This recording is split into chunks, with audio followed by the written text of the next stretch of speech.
श्रीगणेशाय नमः।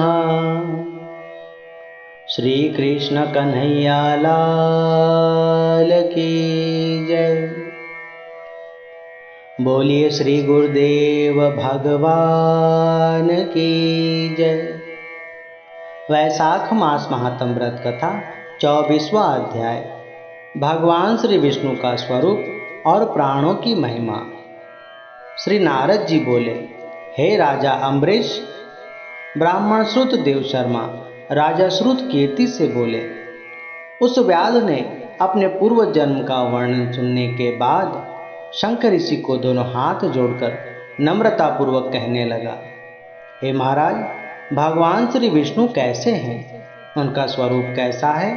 उन्हें कैसे जाना जा सकता है?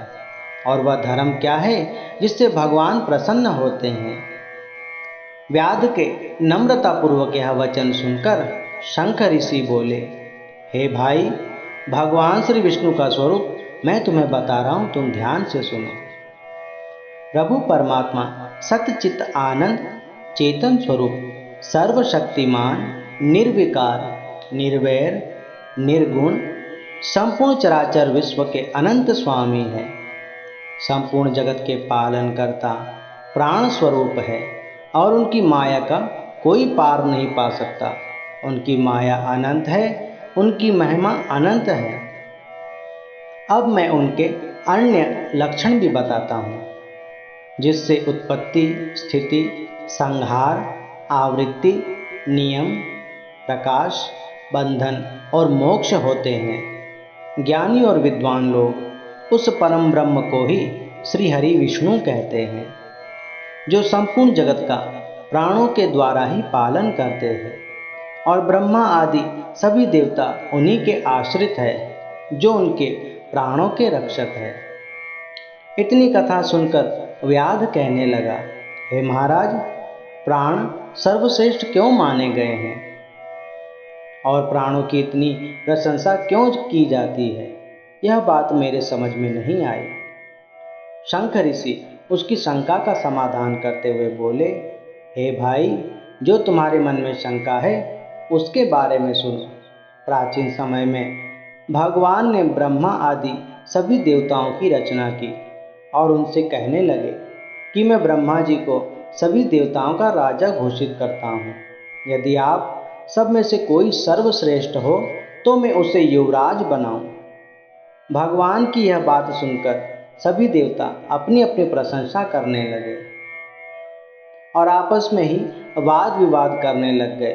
हर कोई अपने आप को बलवान और सर्वश्रेष्ठ मान रहा था। भगवान यह देखकर हंसने लगे और बोले, हे देवताओं, आप शांति रखिए, वाद विवाद ना करें, मैं ही आपका फैसला कर देता हूँ। आप सभी लोग एक शरीर में वास करिए और शरीर से निकल जाने से शरीर मृत हो जाए या शरीर में प्रवेश करते ही शरीर जीवित हो जाए तो आप सब लोग उसे सर्वश्रेष्ठ मानो। भगवान की आज्ञा मानकर सभी सहमत हो गए। फिर सर्वप्रथम जयंत शरीर के पैरों से निकल गया तो वह शरीर पंगु हो गया, परंतु गिरा अथवा मृत नहीं हुआ। फिर इंद्रियों से दक्ष के निकल जाने से हरतहीन कहा गया। हाथों में से इंद्र के निकल जाने से लूला, नेत्रों में से सूर्य के निकल जाने से नेत्रहीन, नाक में से अश्विनी कुमार के निकल जाने से नासिका रहित, कानों में से दिशाएं निकल जाने से बहरा, वाणी में से अग्नि निकल जाने से गूंगा, जिह्वा से वरुण के निकल जाने से अक्षरस और मन में से चंद्रमा निकल जाने से जड़ कहा गया। सबके निकल जाने पर भी शरीर गिरा नहीं और न मृत्यु हुई।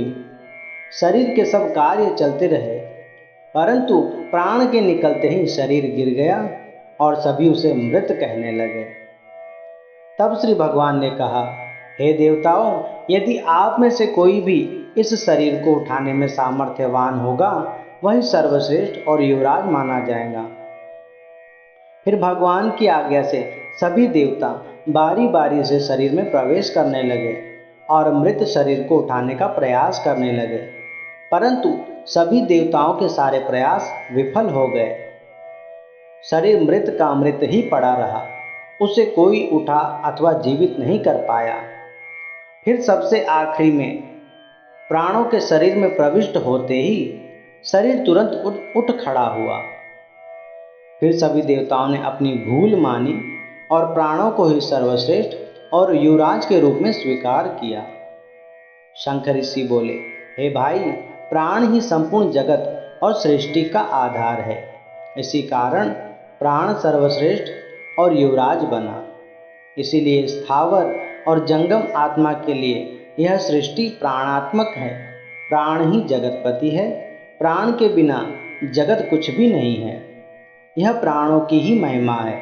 जो ऋषि मुनि संत महात्मा अपने प्राणों को रोककर समाधि में लीन हो जाते हैं, परंतु यदि शरीर से प्राण निकल जाए तो इस शरीर का कोई मूल्य नहीं रहता। इतना सुनकर व्याध ने पुनः पूछा, हे महाराज, प्राण इतना सर्वश्रेष्ठ है तो उनकी प्रसिद्धि संसार में क्यों नहीं हुई? शंकर ऋषि बोले, हे भाई, जब ब्रह्मा जी राजा बने और प्राणदेव युवराज बने, तब कुछ समय के बाद प्राणदेव ने यज्ञ करने का विचार किया और सभी देवताओं को आमंत्रित कर गंगा नदी के पवित्र तट पर आ गए। फिर जमीन पर हल चलाकर जमीन को समतल करने लगे। उस समय वहां जमीन के अंदर बैठकर कणव ऋषि तपस्या में लीन थे, जिस कारण उन्हें हल से थोड़ी चोट लग गई, जिससे उन्हें पीड़ा हुई और उनकी तपस्या भंग हो गई।